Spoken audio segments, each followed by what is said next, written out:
Hello my dear friends, एक बार फिर से स्वागत है आपके अपने channel shine the word with आजी में। इस वीडियो में हम लोग देखने वाले हैं क्लास 12 का जो आपका शीर्षक है उसका पार्ट 2 है, खंड खा है, उसका चैप्टर 3 रुचि अवधान तथा शिक्षा। जो रुचि अवधान तथा शिक्षा वाला चैप्टर है, हम लोग इसके मोस्ट इंपॉर्टेंट लघु उत्तरीय प्रश्नोत्तर देखने वाले हैं। ये आपके एग्जाम के लिए बहुत ही इंपॉर्टेंट है। इससे पहले के दोनों चैप्टर हम लोग कवर कर चुके हैं, वो वीडियो देख लीजिएगा, प्लेलिस्ट में आपको मिल जाएंगी। और अगर जो आपको वीडियोज़ के क्वेश्चन आंसर का PDF चाहिए तो आप हमारा टेलीग्राम ग्रुप ज्वाइन कर सकते हैं, आपको वहाँ पर इसका PDF भी मिल जाएगा। तो चलिए स्टार्ट करते हैं। तो यहाँ पे जो हम लोग का इसका फर्स्ट चैप्टर का इस चैप्टर का जो फर्स्ट क्वेश्चन है वो आ जाता है, रुचि को वह प्रेरक शक्ति कहा जाता है जो हमें किसी व्यक्ति, वस्तु या क्रिया के प्रति ध्यान देने के लिए प्रेरित करता है। तो रुचि की यह परिभाषा किसके द्वारा प्रतिपादित है? तो क्या बताया जा रहा है, रुचि को वह प्रेरक शक्ति कहा गया है। मतलब कि रुचि ऐसी एक प्रेरक शक्ति है जो हमें किसी व्यक्ति के प्रति या फिर किसी वस्तु के प्रति या फिर किसी क्रिया के प्रति ध्यान देने के लिए या फिर फोकस करने के लिए प्रेरित करती है। तो ये जो डिफिनेशन है वो किसने दी है? तो ये जो डेफिनेशन है ये क्रो एंड क्रो के द्वारा दी गई है। ये जो होते हैं स्टेटमेंट वाले क्वेश्चन, ये आपके लिए बहुत इंपॉर्टेंट होते हैं। ये MCQ में आ जाते हैं या फिर ऐसे वन लाइनर में आ जाते हैं, तो ये आप अच्छे से ध्यान रखिएगा। उसके बाद नेक्स्ट क्वेश्चन है हमारा, ध्यान या अवधान का क्या अर्थ है? जो ध्यान होता है या फिर जो अवधान होता है उसका क्या अर्थ होता है? तो ध्यान या अवधान वह मानसिक क्रिया है जिसमें हमारी चेतना किसी व्यक्ति, विषय या वस्तु पर केंद्रित होती है। तो जो ध्यान या अवधान होता है ये एक प्रकार की हमारी मानसिक क्रिया है जो कि हमारे मस्तिष्क के द्वारा नियंत्रित की जाती है। तो इसके अंतर्गत क्या होता है, इसके अंतर्गत हमारी चेतना होती है जो किसी व्यक्ति के प्रति या किसी विषय के प्रति या फिर किसी वस्तु के प्रति केंद्रित हो जाती है। ठीक है, ये होता है ध्यान या अवधान। अब हम लोग देखेंगे कि अवधान की प्रक्रिया की 4 प्रमुख विशेषताएं। तो जो अवधान की प्रक्रिया होती है इसमें एकाग्रता, मानसिक क्रियाशीलता, चयनात्मकता और प्रयोजनशीलता, ये 4 विशेषताएं बहुत ही महत्वपूर्ण होती हैं।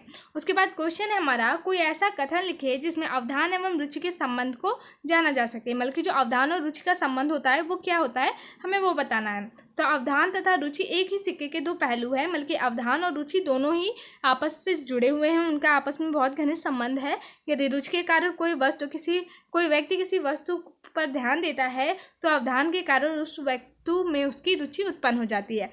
क्या बताया जा रहा है कि जैसे कि अगर जो किसी चीज़ में किसी व्यक्ति को रुचि हो गई, जैसे कि किसी को डांसिंग में आता है, इंटरेस्ट आता है, उसको उसमें रुचि है, तो वो उस पर ध्यान देने लगता है कि हाँ चलो मैं अच्छे से थोड़ा फोकस करके इसको करता हूँ तो मैं सीख जाऊँगा। इसी टाइप से अगर जो वो किसी चीज़ में अवधान देने लगता है, जैसे कि मान लीजिए आपको पसंद नहीं है लेकिन आपको पेंटिंग करना है, लेकिन आप पेंटिंग करते हो और उसमें आपका इंटरेस्ट आने लगता है, तो ये चीज़ बताया जा रहा है वो एक दूसरे के पूरक होते हैं। उसके बाद नेक्स्ट क्वेश्चन है, रुचि अपने क्रियात्मक रूप से एक मानसिक प्रवृत्ति है, यह कथन किसका है? तो जो रुचि, ये जो कथन है वो किसका है? वो है ड्रेवर का, जेम्स ड्रेवर का। ओके, आप लोग अच्छे से याद रखिएगा। उसके बाद क्वेश्चन है हमारा, रुचियों के मुख्य वर्ग या प्रकार कौन से हैं? या फिर हम लोग ऐसे भी कह सकते हैं कि रुचि के कितने प्रकार है? तो जो रुचि है उसके मुख्यतः 2 प्रकार बताए गए हैं, एक है जन्मजात रुचियाँ तथा दूसरा है अर्जित रुचियाँ।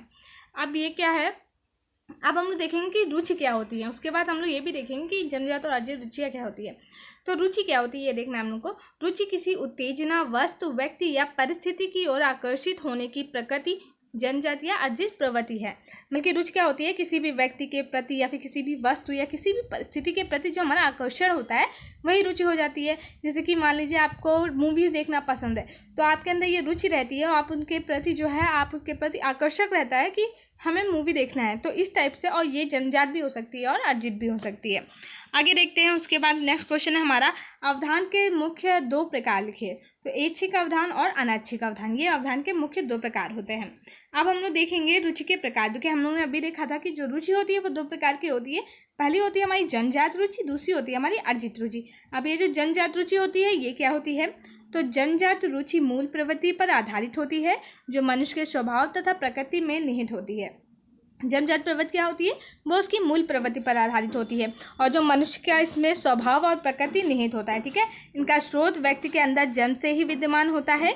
भोजन में हमारी रुचि भूख की जन्मजात प्रवृत्ति के कारण, काम वासना में रुचि होने का कारण हमारा ध्यान विपरीत लिंग की ओर आकर्षित होता है। चिड़िया दाना खाने, गाय और तथा भैंस हरा चारा खाने तथा हिंसक पशु मांस खाने में रुचि रखते हैं। यह सब जन्मजात क्रिया होती हैं। मतलब कि बहुत सारी ऐसी क्रियाएं होती हैं जो हमें जन्म से पता होता है। जैसे कि भूख हमें जन्म से ही लगती है, हम पैदा होते हैं तुरंत ही हमें भूख लगती है, हम रोते हैं और हमारे को दूध वगैरह मिल जाता है। ठीक है, और भी बहुत सारी ऐसे, सोते हम लोग जन्म से ही होते हैं ना, ये रुचि हमारे में जन्म से ही होती है कि हाँ मुझे सोना है। इसी टाइप से जो चिड़िया होती हैं उनका दाना खाना, जो गाय भैंस होती है उनका हरा घास खाना, और जो जैसे कि वाइल्ड एनिमल्स होते हैं, हिंसक पशु होता है, इनका मांस वगैरह खाना। तो ये क्या होता है, ये जन्म से ही होता है। उसके बाद है हमारी अर्जित रुचि। अर्जित रुचि क्या होती है? अर्जित करने का अर्थ है उपार्जित करना अर्थात कमाना, क्योंकि जो हम लोग के बाह्य वातावरण में उसको ऑब्जॉर्व करते हैं वो हमारी अर्जित रुचि हो जाती है। इससे अर्जित रुचियों को व्यक्ति अपने वातावरण से अर्जित करता है। इनका निर्माण मनुष्य के अनुभव के आधार पर होता है। मनुष्य की मन की भावनाएं तथा आदतें इनकी आधारशिला होती हैं। अतः भावनाओं तथा आदतों में परिवर्तन के साथ ही इनमें परिवर्तन आता रहता है। मतलब क्या बताया जा रहा है, बेसिकली जो अर्जित रुचि होती है वो हम लोग हमारे वातावरण से प्राप्त करते हैं।